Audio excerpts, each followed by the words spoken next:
ঘটা করে দাম কমানোর ঘোষণা, কিন্তু বাজারে নেই তার কোনো ছাপ। কারওয়ান বাজারে পাইকারদের প্রতিশ্রুতি যেন কথাতেই সীমাবদ্ধ। ফলের দাম আকাশ ছোঁয়া।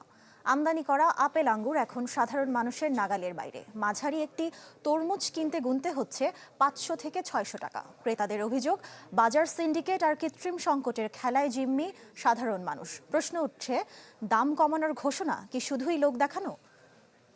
গ্লিটারের টুইন লেমন ও অ্যান্টিব্যাকটেরিয়াল ফর্মুলা বাসনকে চকচকে জীবাণুমুক্ত করে আমাদের দেয় গ্লিটার গ্যারান্টি।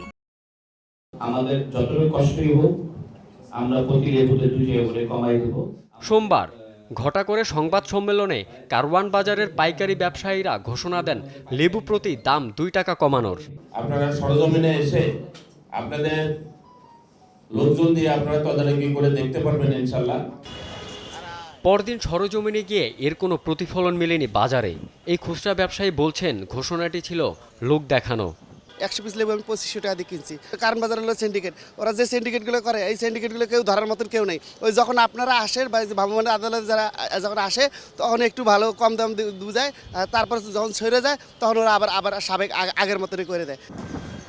রাজধানীর গাবতলীর একটি বাজারে গিয়ে দেখা যায় সেখানেও লেবুর দাম চড়া। লেবুটা অনেক বেশি, বাদ বাকি যে বাজারগুলো আছে দাম কমছে। বাজার মতো বেচতে হইব, কিছু করার নাই। ফলের বাজার ঘুরে দেখা গেল আমদানি করা ফলের দাম সাধারণের নাগালের বাইরে। আপেল, মালটা, আঙুর কিনতে ক্রেতাদের গুনতে হবে কেজিতে অন্তত 350 টাকা। আর মাঝারি সাইজের একটি তরমুজ 500 থেকে 600 টাকার নিচে নেই। অনেকের অভিযোগ, অসাধু ব্যবসায়ীরা কৃত্রিম সংকট তৈরি করছে ফলের বাজারে, ফলে বাড়ছে দাম। আমাদের বরিশালের যে মালটা ওটা আর 15 দিন পরে লাগবে। এখন যেটা আসছে এটা হচ্ছে সিলেটের, আর সিলেটের মালটা এমনিতেই দাম বেশি সবসময়। 100 টাকা কেজি দাম চাইতেছে। একটা তরমুজ মাপ দিছে, আমার পক্ষে সম্ভব না যে তরমুজ কিনে খাওয়া সম্ভব।